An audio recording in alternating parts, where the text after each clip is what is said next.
নমস্কার শ্রোতা বন্ধুরা, সন্ধ্যায় গল্পের আসর ইউটিউব চ্যানেলে তোমাদের সবাইকে স্বাগত। আজকের গল্প ছন্দনীর কলমে ববিতারান। অনিমেষ ভিডিও কল দিল। মাধবীলতার বুকের ভেতর হাতুড়ি পেটার শব্দ হচ্ছে, হাত কাঁপছে। আগে তো কখনো এমন লাগেনি, তবে আজ এমন লাগছে কেন? এই গা শিরশিরে উষ্ণ অনুভূতির কি নাম দেবে মাধবীলতা? সেদিনও মানুষটাকে কত দূরের মনে হতো, অথচ এখন কত আপন, কত কাছের মনে হয়। মনে হয় মানুষটা আস্তে আস্তে মাধবীলতার অস্তিত্বের সাথে মিশে যাচ্ছে। মাধবীলতা ফোন রিসিভ করে ফোনটা আকাশের দিকে ধরল। অন্ধকার আকাশের মাঝখানে শুক্লপক্ষের চাঁদ ঝলমল করছে। অনিমেষ বলল, আজ আকাশের চাঁদ দেখতে ইচ্ছে করছে না? তাহলে কি দেখতে ইচ্ছে করছে? আমার ব্যক্তিগত চাঁদ দেখতে ইচ্ছে করছে। মাধবীলতা কথা ঘুরিয়ে বলল, কখন আসবে? তুমি বললে এক্ষুনি। ঢঙের কথা। আমি কিন্তু এখনো তোমাকে দেখতে পাচ্ছি না। না পেলে নাই পেলে।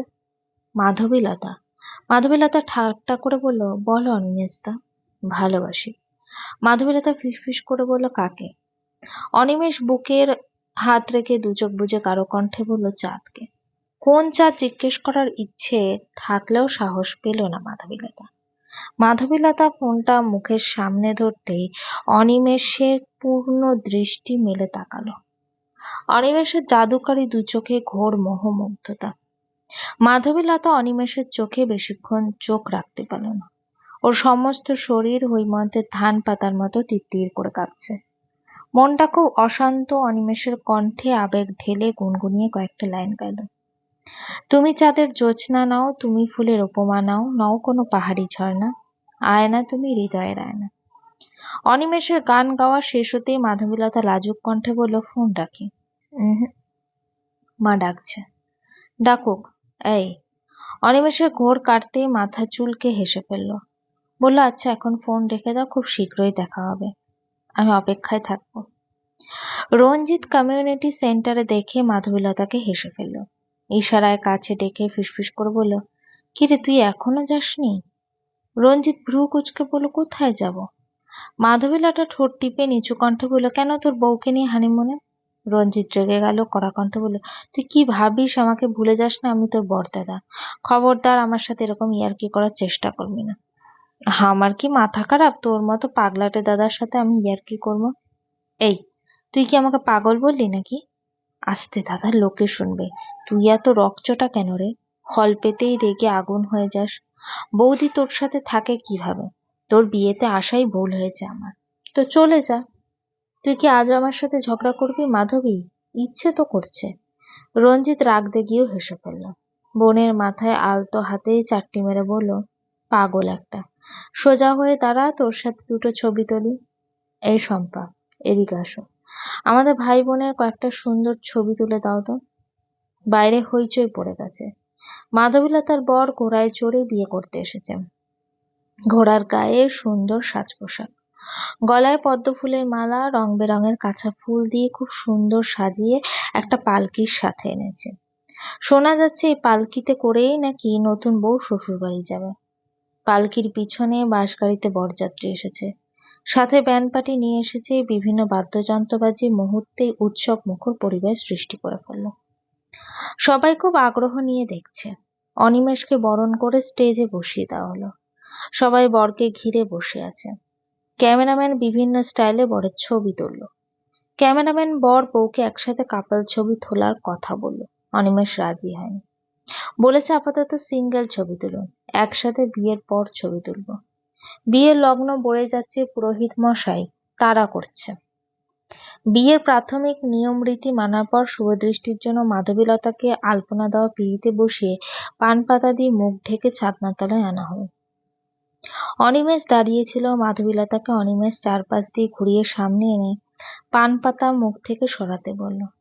অনিমেষ হাসি হাসি মুখে মাধবীলতার পান পাতা দিয়ে ঢাকা মুখে পানেই তাকিয়েছিল। মাধবীলতা আস্তে করে মুখ থেকে পান পাতা সরাতেই চার চোখের মিলন হলো এবং দুজনেই লাজুক হাসল।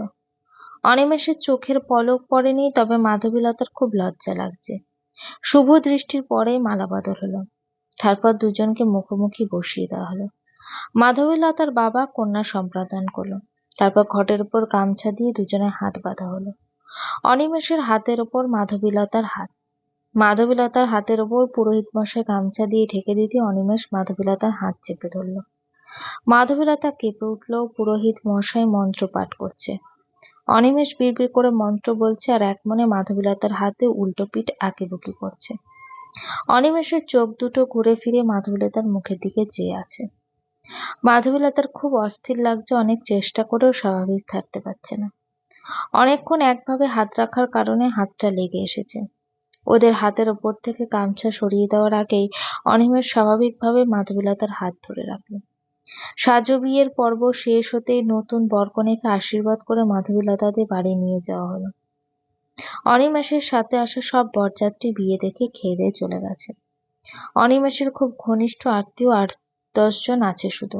তাছাড়া এখন বরকনেকে নিয়ে মাধবীলতাদের বাড়িতে যাব এবং ওদের বাসি বিয়ে মাধবীলতাদের বাড়িতেই হবে।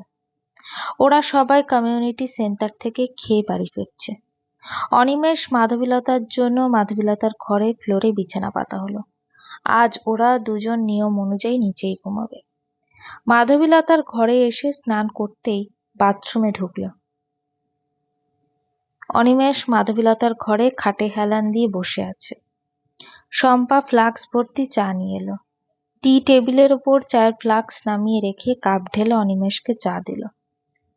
অনিমেষ চায়ে চুমুক দিয়ে বলল, তোমাকে খুব ধন্যবাদ। আজ সারাদিন একবারও চা খাওয়া হয়নি। উপোস ছিলেন বুঝি? হুম। শম্পা বেখেয়ালে বলল, মাধবীলতাকে খুব বেশি ভালোবাসেন তাই না অনিমেষদা? হ্যাঁ, রঞ্জিত আমাকে খুব ভালোবাসে জানেন। আসলে ওর ভালোবাসা প্রকাশটা অন্যরকম। ও একটু পাগলাটে ধরনের, তবে মনটা খুব ভালো। অথচ আমি চেয়েছিলাম শান্তশিষ্ট একজনকে মানুষের সব চাওয়া তো পূর্ণ হয় না, তাই না? কি জানি, মাধবীলতা খুব ভাগ্য করে আপনাকে পেয়েছে। তুমিও খুব ভাগ্য করে রঞ্জিতকে পেয়েছো। শম্পা অন্যমনস্ক হয়ে গেল এবং দীর্ঘশ্বাস ফেলে বলল, আমি এখন যাই। কিছু লাগলে মাধবীলতাকে বলবেন। শম্পা চলে গেল। অনিমেষ চা খাওয়ায় মনোযোগ দিল। মাধবীলতা স্নান সেরে ভেজা চুল মুছতে মুছতে ঘরে এলো।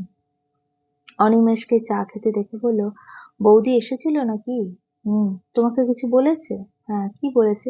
কত কিছুই তো বলেছে। তুমি বৌদির থেকে দূরে দূরে থাকবা। তুমি কি জেলাস ফিল করছো? মোটেও না। অনিমেষ কথা বলতে বলতে কখন মাধবীলতার পিছনে এসে দাঁড়িয়েছে ঠিক পায়নি মাধবীলতা। আয়নায় অনিমেষকে মাধবীলতার ঠিক পিছনে দাঁড়িয়ে থাকতে দেখে চোখ দুটো নিচের দিকে নামিয়ে নিল মাধবীলতা। অনিমেষের উত্তপ্ত নিঃশ্বাস মাধবীলতার ঘাড়ে উপচে পড়ছে। অনিমেষ মাধবীলতার ভেজা চুলের মাঝে মুখ ডুবিয়ে দিল। এক হাত রাখলো মাধবীলতা উন্মুক্ত পেটে। নিঃশ্বাস টেনে নিল মাতাল করা ঘ্রাণ। অনিমেষের গাঢ় স্পর্শে মাধবীলতার সারা শরীর ঝিমঝিমে উঠল। পেটের ভেতর প্রজাপতি উঠছে, বুকের জোয়ারে উপচে পড়া ঢেউ। মাধবীলতার মস্তিষ্ক বলছে, দরজা খোলা, তোমার এখন সরে যাওয়া দরকার।